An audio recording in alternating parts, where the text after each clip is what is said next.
चलिए भाई शुरुआत करते हैं आज की क्लास। जो लोग चैनल पर नए हैं वो चैनल के नोटिफिकेशन बेल आइकन को दबा दीजिएगा और जो पुरानी वीडियोस नंबर सिस्टम की डाली गई हैं आप उनको एक बार जरूर देखिएगा। उनसे आप लोगों को लाभ भी मिलेगा और साथ साथ में आज की जो कंटिन्यू हमारी क्लास रहने वाली है वो भी आप लोगों को अच्छे से समझ आ जाएगी। पहले सवाल की ओर नजर दौड़ाते हैं। 5 अंकों की सवाल में कहा गया है कि 5 अंकों की सबसे छोटी संख्या ज्ञात कीजिए जिसका गुणनखंड 123 है। भाई अभी तक हम लोगों ने, आपकी जानकारी के लिए मैं बताऊं, अभी तक हम लोगों ने 5, 4, 9, 11, 17, 19 जो लोग कल की क्लास में थे वो इस बात को जान रहे होंगे। अभी तक हमने इन संख्याओं पर काम किया है, इन संख्याओं से कटने वाली संख्याओं पर काम किया है। तो पहले क्वेश्चन को अगर ध्यान से देखा जाए तो भाई 5 अंकों की सबसे छोटी संख्या बतानी है जो किससे डिवाइड हो, 123 से। भाई डिवाइड का मतलब गुणनखंड ही है। तो अगर 123 से विभाजित है तो आप मुझे जरा जल्दी से बताइए। अगर मैं यहां पर इनको देखूं 3 और 2 5 और कितना हो चुका है 6, मतलब ये संख्या 3 से कटने वाली है। अब 3 से अगर कटने वाली संख्या है तो एक बार देख लेते हैं कौन से ऑप्शन 3 से कटने वाले हैं, उसको एक बार चेक कर लेते हैं। देखो 7 और 3 10 और 11 ये नहीं कटेगा। 8 और 1 9 6, 8 और 1 9 और एक कितना हो चुका है 6, ये ऑप्शन आपका 3 से कट जाएगा। इसको देखा जाए तो इसका मतलब ये नहीं कटेगा। 8 और 1 9 एक बच चुका है, 6 और 3 मतलब कौन सा ऑप्शन हो चुका है, ऑप्शन बी। सबसे आसान तरीका है क्वेश्चन को अटेम्प्ट करने का अगर आप लोगों को गुणक मालूम पड़ चुके हैं तब। उसी तर्ज पर एक क्वेश्चन और पूछा था एसएससी ने। ये क्वेश्चन कई बार पेपरों के अंदर पूछा गया है। Question number 2। क्वेश्चन नंबर 2 पर चलने से पहले अभी तक आप लोगों ने जितनी बातें सीखी हैं उसको एक बार दोबारा देख लें। क्वेश्चन नंबर 2 पर आते हैं। 5 अंकों की छोटी से छोटी संख्या फिर से बतानी है जो 476 से पूर्णतः विभाजित होती है। 476 से पूर्णतः विभाजित होती है। अब एक बार बताओ, अगर मैं सबसे छोटी संख्या बताऊंगा तो अभी तक हमारी रीजनिंग, हमारा जो कंसेप्ट है वो यही है कि यहां पर अगर देखा जाए पहले ऑप्शन को तो वो कितना लिखा हुआ है 47,600। कहने का मतलब अगर मैं इसको डिवाइड करूंगा ये पूर्णतः विभाजित होगी, लेकिन ये सबसे बड़ी संख्या है, ध्यान दीजिए, ऑप्शन के अंदर। तो इसका मतलब अगर इसको देखा जाए तो इसको बाद में देखेंगे, लेकिन अभी तक फिलहाल के लिए ये हमारे क्वेश्चन का आंसर नहीं हो सकता क्योंकि उसने पूछी हमसे सबसे छोटी संख्या बताइएगा। ठीक है, अब दूसरी चीजों को देखो, मैं आप लोगों को बताता हूं। 7, 6 और 4 अगर इनको देखा जाए 6, 4 और 10 कितना होता है 17।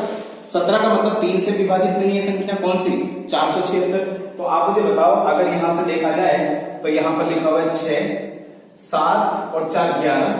बात समझ आ रही है? 7, 4, 11 और 12, इसका मतलब ये तो 3 से विभाजित है ना। तो इसका मतलब 3 से अगर विभाजित है तो 3 से अगर ऊपर विभाजित नहीं होने वाली संख्या है तो यहाँ पर 3 का मल्टीपल उसने ले रखा है। तो इसका मतलब ये ऑप्शन आपका कैंसिल हो चुका है।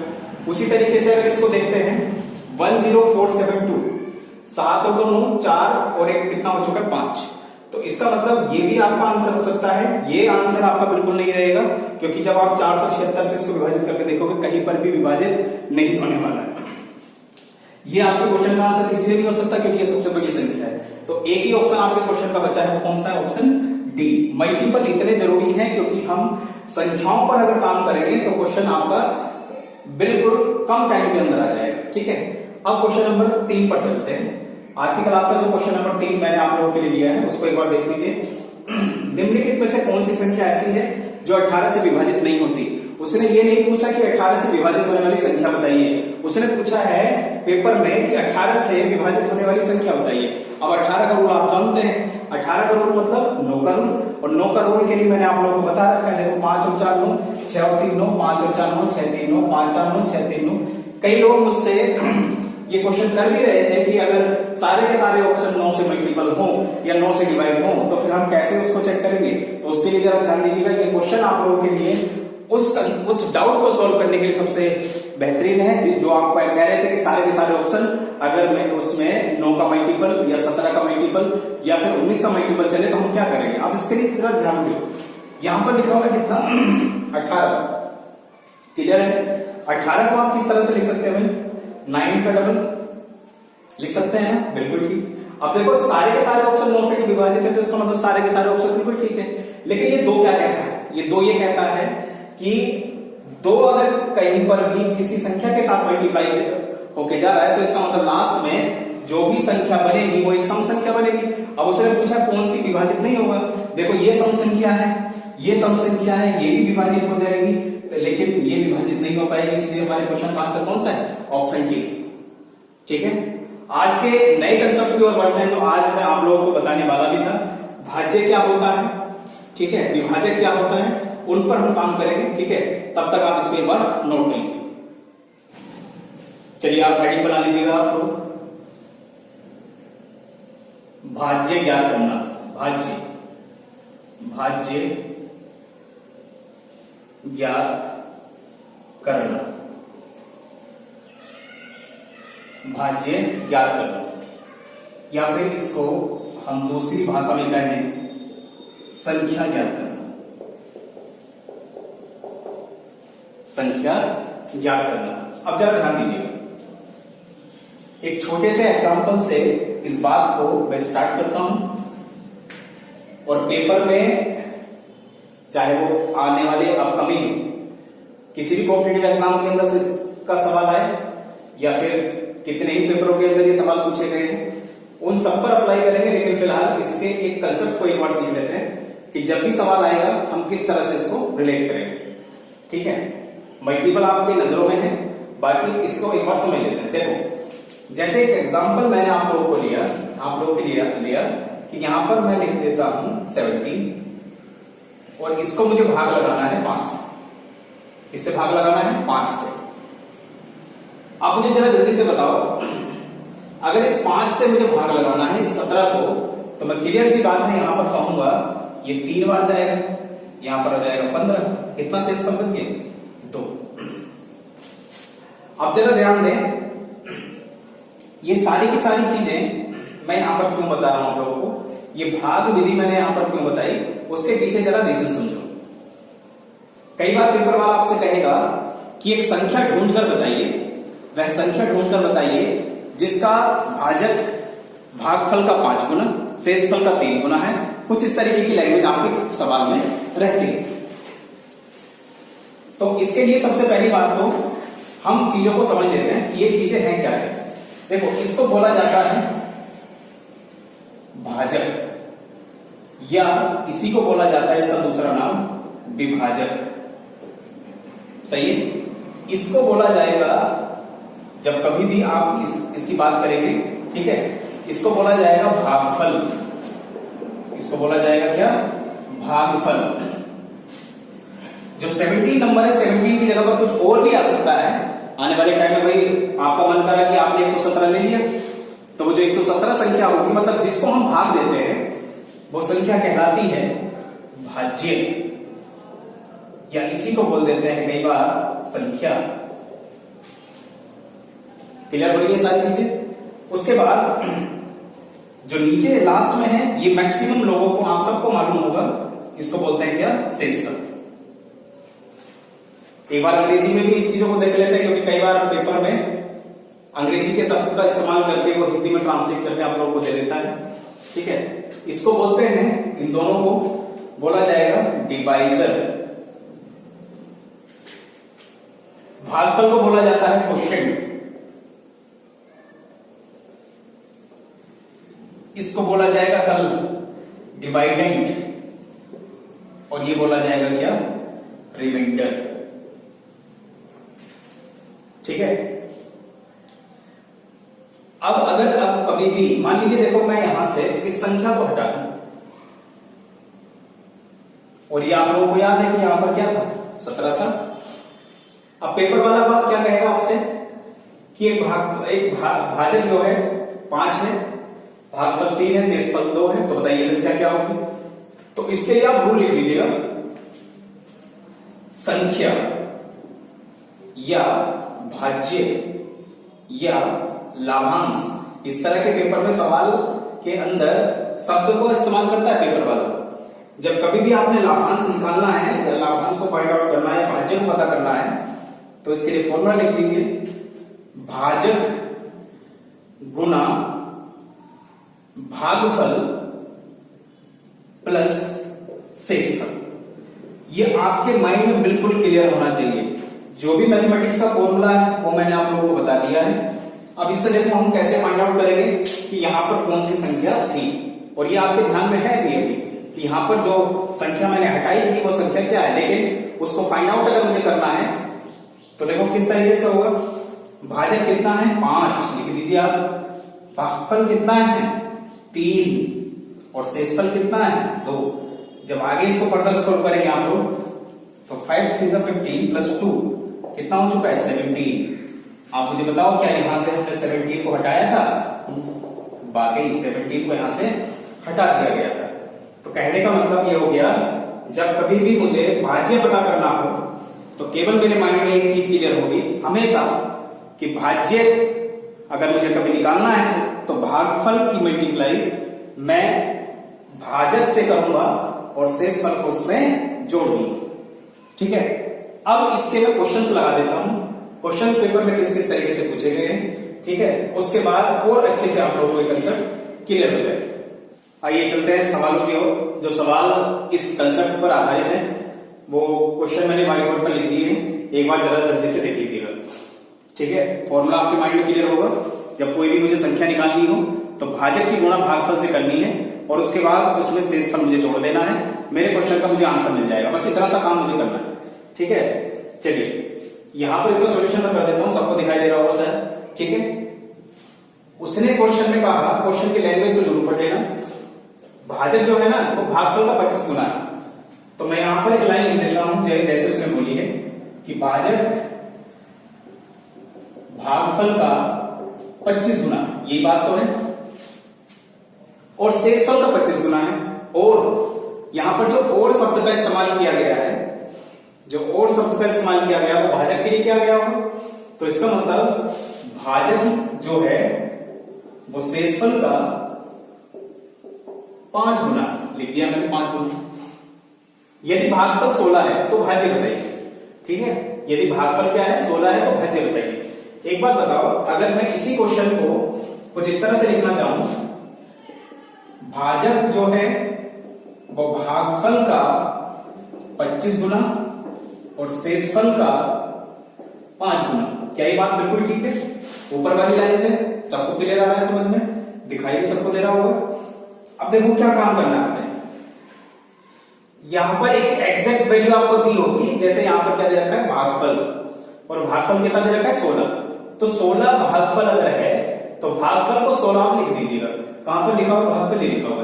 तो इसका मतलब मैं कंफर्म ये कह सकता हूं कि जो मेरा भाजक है वो आ चुका है मुझे 16 गुना 25। मल्टीप्लाई करके मैं यहां पर टाइम अपना वेस्ट नहीं करूंगा। ठीक है, क्योंकि अभी चीजों को हम केवल समझ रहे हैं, उसके बाद हम इसको आगे रिलेट करेंगे। ठीक है, तो इसका मतलब भाजक कितना हो चुका है 16 गुना 25, क्योंकि उसने कहा था कि भागफल कितना दे रखा है 16, 16 गुना कितना हो चुका है 25। ये बात सबको समझ आ गई। अब एक बात बताइए कि अगर 16 गुना 25 बराबर ही साथ में क्या है शेषफल गुना 5, तो क्लियर सी बात है हमारे पास शेषफल कितना आ चुका है 80। तो मैं यहां से लिख देता हूं शेषफल कितना आ चुका है 16 5 से कितना 80। आपके पास भाजक है, शेषफल है, भाजक आ चुका है, शेषफल आ चुका है, भागफल उसने दे रखा है। तो यहां पर फिर से लिख लिया, क्यों? क्योंकि मुझे जब कभी भी मुझे भाज्य बताना हो, तो मैंने आप लोगों से अभी ये जानकारी आपको दी थी कि भाजक जो भी आया हमारा 16 गुना 25 गुणा भागफल कितना है 16 प्लस कितना शेषफल 80। ये बात सबको समझ आ रही है? कोई डाउट तो नहीं है अभी तक? बस इसको कैलकुलेट कर देना है और आपके क्वेश्चन का आंसर आ जाएगा। अब एक बात बताइए, अगर मैं इनको मल्टीप्लाई करता हूं तो क्लियर सी बात है लास्ट में तो 80 आएगा, और लास्ट में 80 आएगा तो इसका मतलब ऑप्शन आपके 2 कैंसिल हो चुके हैं। आई बात समझ में भाई? थोड़ी सी इस बात को समझो, क्योंकि यहां पर 25 लिखा हुआ है और 25 जब सम संख्या के साथ मल्टीप्लाई होकर देखे जाएगा तो 0 जाएगा। सही है, तो उसी तरीके से यहां पर 0 है तो लास्ट में 80 आएगा, ये कंफर्म सी बात है। अब देखो 16 16 में कितना होता है 256। अब जरा ध्यान देना भाई, 256 गुणा कितना 25 प्लस कितना 80। जब मैं इसको कैलकुलेट करूंगा तो 25 का डबल हो जाएगा कितना 50। कहने का मतलब आपके क्वेश्चन का आंसर 5000 से ऊपर आएगा। इतना छोटा आंसर हो नहीं सकता, आंसर कौन सा कर दी। ऑप्शन को साथ साथ लेकर चलो आप। और अगर पूरा मन कर रहा है कि पूरा मजा लेना है पेपर के अंदर, बैठ करके पेन चलाना है, ठीक है, तब आप इसको पूरा मल्टीप्लाई कीजिए। हर कोई कर सकता है, 25 छक्का 150 होता है, हो जाएगा। उस तरीके से आपके फाइनल क्वेश्चन का आंसर हो जाएगा कितना, बी। ये शायद किसी स्टूडेंट ने क्वेश्चन पूछा भी था, ठीक है, ग्रुप के अंदर, तो मैंने आपको सोल्व करा के बता दिया। लेकिन आपकी हर चीज होने वाली है, संख्या पद्धति की हर चीज होने वाली है, बशर्ते आप लोगों को थोड़ा सा टाइम जरूर देना पड़ेगा और रेगुलर आप लोगों को यहां पर एक्टिव भी रहना पड़ेगा, तभी जाकर के सारी चीजें क्लियर होंगी, ठीक है। चलिए चलते हैं दूसरे क्वेश्चन की ओर। तब तक मैं इसका ये सॉल्यूशन यहां से हटा देता हूं। चलिए सॉल्यूशन हटा देता हूं। नोट कर लिया होगा आपने, एक एक चीज को आप लाइन बाय लाइन आप एक बार उसको देखते जाइएगा, कभी भी आपका आंसर पेपर में गलत नहीं होगा।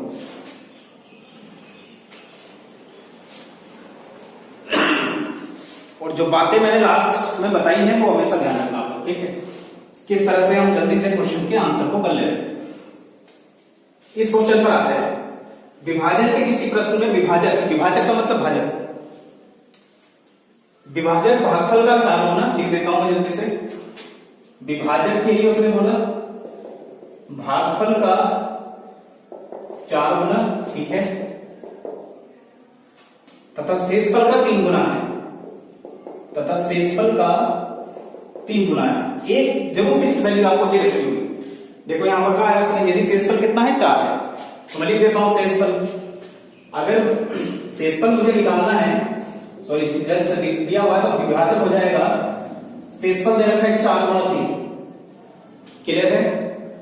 यहां पर मैं लिख देता हूं कि शेषफल कितना गिवन था 4, तो यहां से हम निकाल लेंगे भागफल। देखो कैसे आएगा, भागफल गुणा 4 बराबर शेषफल 4 का गुणा 3, तो कितना हो चुका है 3। विभाजक भी आपके पास है, शेषफल भी आपके पास है, भागफल भी आपके पास है, तो हम क्या बता देते हैं, भाज्य बता देते हैं। भाज्य निकालने का सेम फॉर्मूला, दोबारा से मैं यहां पर नहीं लिखूंगा। भाजक 4 3 12, यहां पर मल्टीप्लाई क्यों कर रहा हूं, संख्याएं छोटी, संख्याएं बड़ी होती तो मैं मल्टीप्लाई ना करता टाइम वेस्ट करने के लिए, ठीक है। 4 3 कितना हो चुका है 12। भाज्य बराबर भाजक गुणा भागफल प्लस शेषफल, बात समझ आ रही है। 3 दूनी 6 4 10, लास्ट में 0 आएगा, लास्ट में 0 आएगा, देखो आ रही बात समझ में, उस तरीके से काटो आप। और पूरा मल्टीप्लाई करना है तो इसका मतलब 12 3 36 प्लस 4 मतलब कितना हो गया 40, इस तरीके से। छोटे क्वेश्चन में भी आपको ये चीजें समझ आ गई किस तरह से ऑप्शन कटते हैं, उसी तरीके से मैं बड़ी संख्याओं पर काम करता हूं, ठीक है। चलिए अब चल लेते हैं इसके नेक्स्ट क्वेश्चन की ओर। नोट कर लिया होगा आपने, जिन लोगों ने नोट नहीं किया है वो वीडियो को पीछे करें, थोड़ा सा वीडियो को पॉज करें और सॉल्यूशन अपने नोट्स में आप लिख लीजिएगा। भाग के एक प्रश्न में विभाजक भागफल का 7 गुना और शेषफल का 3 गुना है। यदि शेषफल 28 है तो लाभांश ज्ञात कीजिए। कहीं ऐसा ना हो जाए कि आप लोग कंटिन्यू चैनल पर वीडियो भी देख रहे हो और पेपर के अंदर ये सवाल अगर आपका इस तरह का आया, या जितनी भी चीजें अभी तक हो चुकी हैं वो पेपर में अगर उससे रिलेटेड अगर सवाल आ गया और आप उसको गलत करा, गलत 2 ही कारणों से हो सकता है, या तो आपने प्रैक्टिस ना की हो या फिर आपने कंटिन्यू ऐसे उस तरीके के सवाल आपने घर पे ना बनाए। तो आने वाले टाइम में कहीं ऐसा ना हो कि आप लोगों को इस चीज का सामना करना पड़े, तो जितनी ज्यादा हो सकता है उतनी प्रैक्टिस करते रहिएगा। तो देखो लाभांश का मतलब मैंने बता दिया था पहले भी, एसएससी ने थोड़ा सा शब्दों को घुमा करके दिया है जिससे हम लोग कंफ्यूज हो जाए, लेकिन एक बार अगर हम चीजें समझ चुके हैं तो उसके बाद क्वेश्चन भी कुछ नहीं। उसने बोला है विभाजक जो है वो भागफल का 7 गुना, लिख देता हूं बराबर है ना, बराबर मतलब उतनी बात है, और शेषफल का 3 गुना है। शेषफल का क्या है 3 गुना। जिन लोगों को लिखना नहीं आ रहा है वो आप एक बात मैं आपको बता देता हूं, बस थोड़ा सा आप टाइम लगाइएगा, यही चीज आप लोगों को क्लियर हो जाएगी। जो विभाजक है वो भागफल का 7 गुना है और वही जो विभाजक है वो शेषफल का क्या है 3 गुना है। एक जरूर वैल्यू दे रखी होगी, या तो आपको विभाजक दिया होगा या आपको शेषफल दिया होगा या फिर आपको कोई अन्य भाजक दे सकता है, भागफल दे सकता है या फिर शेषफल। अब देखो यहाँ पर क्या दे रखा है, शेषफल दे रखा है 28, तो लिख देते हैं। अगर शेषफल यहाँ पर दे दिया है तो मैं यहाँ पर लिख देता हूं शेषफल 28, विभाजक देखो कितना आएगा, फिर विभाजक हो जाएगा, देखते हैं कितने लोग समझ पाते हैं 28 गुना 3, विभाजक 28 गुणा 3, क्योंकि 28 शेषफल है, सही है। उसके बाद भागफल पर चलते हैं। भागफल निकालने के लिए देखो क्या करेंगे, भागफल एक नेक्स्ट लाइन में लिख देता हूं मैं, गुणा 7 बराबर शेषफल 28 गुणा 3, इससे इसको काटो, 4 बार जाएगा तो कितना हो चुका है 12। अब मैंने क्या निकालना है, भाज्य, ये तो था ही नहीं, लेकिन क्या था, लाभांश, यही मतलब होता है इसका। भाजक गुणा भागफल कहां पर है भाई, विभाजक गुणा भागफल 28 गुणा 3, ठीक है, गुणा भागफल 12 प्लस शेषफल कितना 28, बस इसको कैलकुलेट आपने कर देना। अब जरा ध्यान दीजिए, 12 तिया 36 और 36 की मल्टीप्लाई अगर 8 से करेंगे तो 8 6 48, आ रही बात समझ में, 48 और 8 कितना होता है 16, लास्ट में 6 आएगा, ये आंसर। इकाई का अंक लगा दिया आपने जल्दी से, ठीक है। बाकी आप इसको पूरा सॉल्व कीजिए तो भी आपका टाइम लगेगा ही, लेकिन इन चीजों को समझिएगा। मैंने क्या किया, 12 तिया 36 और 36 की मल्टीप्लाई मैंने 8 से की, लास्ट में इकाई का अंक आएगा और वो इकाई का अंक इस वाले से जुड़ जाएगा, क्योंकि 2 अंकों की संख्या है, ये तो कई अंकों की संख्या होगी। तो इसका मतलब आपके क्वेश्चन का आंसर कौन सा हो चुका, ऑप्शन डी। कई लोग कह रहे होंगे कि भाई यहां पर अगर 2 ऑप्शन होते सेम तो मैं इसमें क्या करता, एक अंक लगा देता, ठीक है। अगर वैसा ना होता फिर और क्या करते हैं हम लोग, अप्रोक्सीमेशन इसमें लगाते हैं। बहुत सारे तरीके हैं, आप कंटिन्यू वीडियो में बने रहिएगा, सारी चीजें आप लोगों को यहीं पर मैं आप लोगों के सामने पेश करूंगा, ठीक है। चलिए इसके बाद नया कंसेप्ट पढ़ लेते हैं नंबर सिस्टम का। आइए चलते हैं नए कंसेप्ट की ओर। वो कंसेप्ट क्या है उसके आप हेडिंग बना लीजिए जल्दी से, नंबर सिस्टम में हम उसको पढ़ेंगे और क्या है उसको एक बार लिख लेते हैं।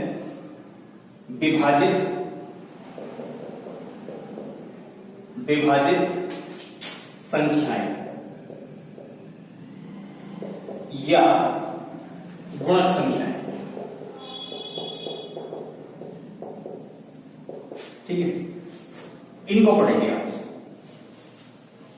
विभाजित संख्याएं कौन कौन सी हैं।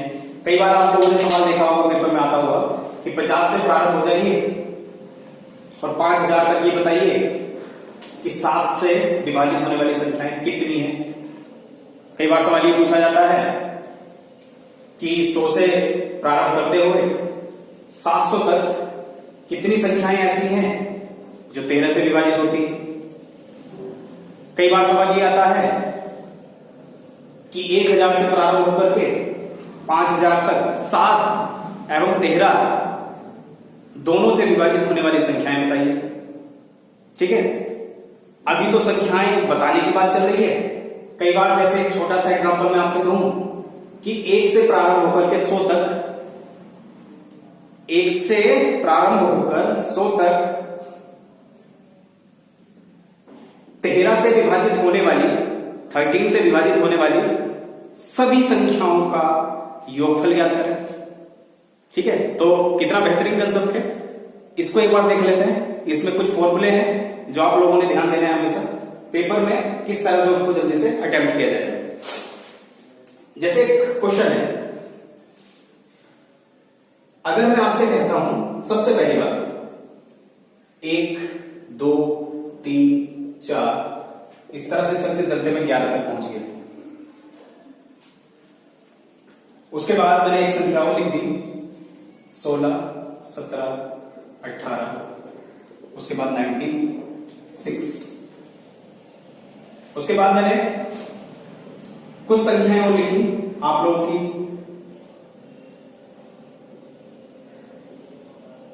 प्रैक्टिस के लिए, ठीक है। ध्यान से समझते रहना इस कंसेप्ट को। एक बार अगर ये कंसेप्ट समझ आ गया ना तो फिर उसके बाद कोई भी सवाल आ जाए इस पर कभी भी नहीं रुकेगा। बशर्ते आपका ध्यान वीडियो पर बना रहे, वीडियो को ज्यादा आगे पीछे ना करें, ध्यान पूर्वक लगाइए आप यहां पर किस तरह से हम क्वेश्चन को सॉल्व करने का प्रयास करें। एक सवाल मैं आपसे लोगों से पूछना चाह रहा हूं, आप व्हाइट बोर्ड पर देखिएगा। इन ऑप्शन इन दोनों सवालों को हटा दीजिए। अगर मैं आपसे ये पूछता हूं व्हाइट बोर्ड पर अभी कितनी संख्याएं लिखी गई हैं, तो आप कहोगे 1 भी आ गया, 2 भी लिखा होगा आपने, 3 भी लिखा होगा, 4 भी लिखा होगा, 5 भी लिखा होगा। इस तरह से लिखते लिखते आपने 11 तक संख्याएं लिखी हैं। 11 संख्याएं, मैंने कहा सही।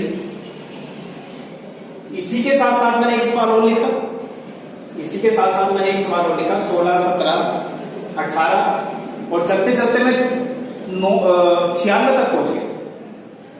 और मैंने आपसे पूछा भाई संख्याएं कितनी, तो इस बार थोड़ा टाइम लगेगा क्योंकि पिछली बार तो आपने 1, 2, 3, 4, 5, 6 उस तरीके से कैलकुलेट करके बता दिया। अगला सवाल पता है 41, 42, 43 और मैंने कहा 113 तक कितनी संख्या है।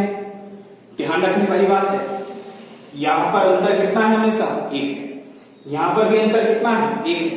और यहां पर भी अंतर कितना है, 1 है।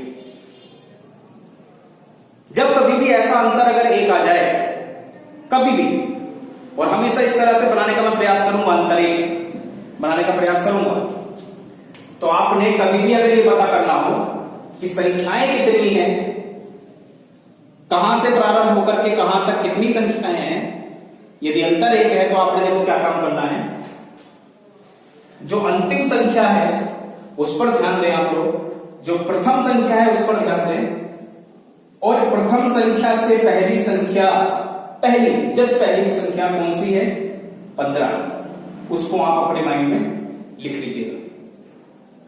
अब नया काम ये करना है, अंतिम संख्या में से जो नंबर आपने ढूंढा है, इस 16 से पहला नंबर, उसको आप घटा दीजिए। बड़े बड़े सवालों में काम करूंगा मैं इसका भी, तो आप ये कह सकते हो बाई बोर्ड पर कितनी संख्या लिखी गई थी, 16 से लेकर 96 तक 81। कोई डाउट तो नहीं है। एक बार यहां से देख लेते हैं, आपने कहा था 11 संख्याएं लिखी, इसमें भी देखते हैं भाई 1 से पहली संख्या कौन सी, 0। अब जब 1 से संख्या पहली 0, तो अंतिम संख्या में से अगर मैं घटाऊंगा तो बाकी भाई 11 है। इसका मतलब हम छोटे सवाल से चल करके बड़े सवाल की ओर बढ़ रहे हैं और हमारा आंसर बिल्कुल ठीक आ रहा है। इसी तरीके से तीसरे क्वेश्चन पर आ जाइए। आप 1000 सवाल बना सकते हो, लेकिन आपका कंसेप्ट बिल्कुल क्लियर होना चाहिए। 41 से पहली संख्या कौन सी, 40। 113 में से घटा दीजिए, जरा घटाएंगे तो कितना बनेगा, 3, और ये हो जाएगा 7। 73 संख्याएं लिखी गई हैं 41 से लेकर के 113 तक। अगर एक सवाल में लिखने का प्रयास करूं आप लोगों के लिए, थोड़ा सा वीडियो को पॉज कर लेना और जल्दी से आंसर बताने का प्रयास करना उसका। जैसे मैंने यहां पर लिखा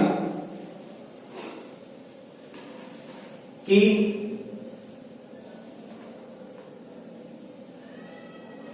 57, 58, 59 और आपने बतानी है संख्याएं कितनी लिखी गई हैं व्हाइट बोर्ड पर, या कितनी संख्याएं आएंगी।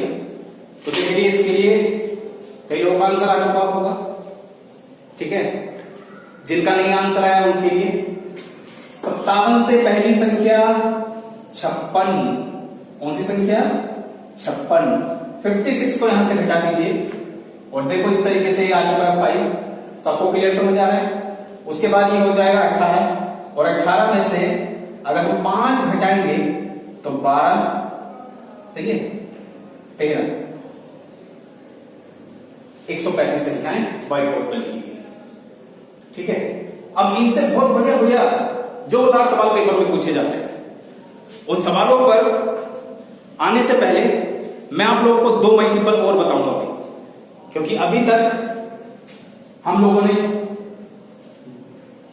4, 5, 9, 11, 17, 19 इन सभी संख्याओं के मल्टीपल हमने पढ़ लिए। आज जो हम संख्याएं पढ़ेंगे उनको भी देख लीजिए, वो कौन कौन सी संख्याएं हैं, उनके गुणक भी हमें पता करने पड़ेंगे, तब जाकर के हमें क्वेश्चन जल्दी से करना होगा। तो आप हेडिंग बना लीजिएगा 3 का गुणक। 3 का गुणक भी देख लेते हैं अभी जल्दी से। एक देख लेते हैं 8 का गुणक। 8 का गुणक जरा ध्यान दीजिए। देखो 3 का गुणक ये कहता है, अगर मुझे ये पता करना हो कि यहां पर जो व्हाइट बोर्ड पर 2 संख्याएं मैंने लिख दी हैं, इन दोनों संख्याओं में से कौन सी संख्या 3 से कटेगी, तो उसके लिए सबसे पहला काम आपने काम करना है, 3 बनाइए आप लोग। किताबों के अंदर ही लिखा हुआ है कि संख्याओं का योग करें, उसको विभाजित करके देखें 3 से कि वो कट रही है कि नहीं कट रही है। लेकिन आपने क्या काम करना है, आपने 3 बनाना है या 6 बनाना है, क्योंकि 3 के पहाड़े में 3 आता है, 6 आता है, 9 आता है, उसी तरीके से। तो आप मुझे जरा जल्दी से बताइए, 3 बनाऊंगा, ये बना। अगर ये 3 पूरा का पूरा 3 बन जाता, उसके बाद कोई संख्या ना बचती, तो संख्या पूरी 3 से विभाजित हो जाती। संख्या अगर कोई भी बच रही है तो इसका मतलब ये संख्या 3 से विभाजित नहीं। जैसे अगले एग्जांपल पर ट्राई करके देखते हैं।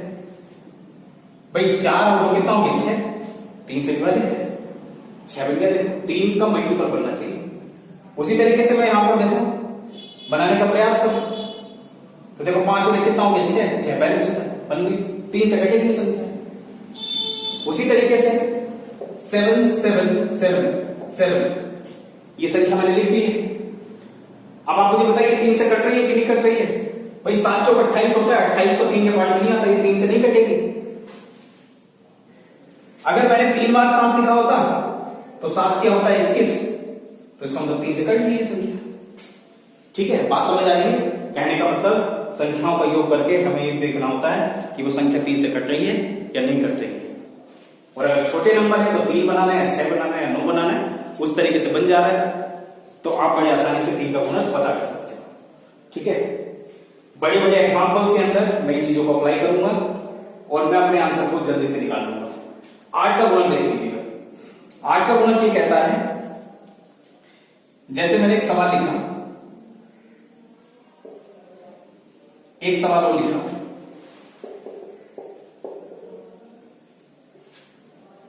और मैंने आपसे ये पूछा कि इन दोनों में से कौन सी संख्या 8 से विभाजित है। तो 8 का रूल देखो ये कहता है, 4 का रूल क्या था भाई? 4 का रूल पिछली वीडियो में मैंने बता दिया है, एक बार वीडियो को आप देखिएगा। 4 का रूल यही है, जब मैंने इकाई का रूल बताया हो तो 4 का रूल जरूर बताया होगा। मैं चाहता तो एक साथ सारे के सारे रूलों को बता देता, लेकिन नहीं बता रहा हूं। क्यों?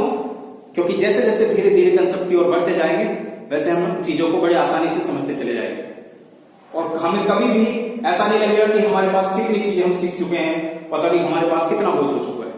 मैथमेटिक्स को अगर आपने बोझ समझा है, किसी भी सब्जेक्ट को अगर आपने बोझ समझा, तो मैं आपको सच बताऊं फिर चीजों को समझने में थोड़ा टाइम लगेगा। ठीक है, बड़े आसान तरीके से चीजों को समझते जा रहे हैं। तो 8 का गुणक देखो ये है।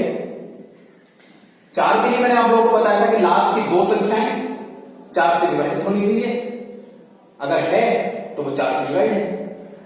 8 का रूल ये है कि अंतिम 3 संख्याएं, वहां पर 2 थी 4 के लिए, 8 के लिए रूल ये है कि अंतिम 3 संख्याएं अगर 4 से विभाजित हो रही है, 8 से विभाजित हो रही है, अंतिम 3 संख्याएं यदि 8 से विभाजित हो रही है तो वो पूरी संख्या 8 से विभाजित होगी। यदि अंतिम 3 संख्याएं 8 से विभाजित हैं तो वो संख्या 8 से विभाजित होगी, अगर नहीं हो रही है तो नहीं होगी। बस ये कंसेप्ट है, हो रही है नहीं हो रही है। 8 का गुणक, ये सारी की सारी चीजें मैं जब क्वेश्चन आएंगे बड़े बड़े, चाहे वो कोई भी टॉपिक हो, तब मैं वहां पर उनका इस्तेमाल करूंगा।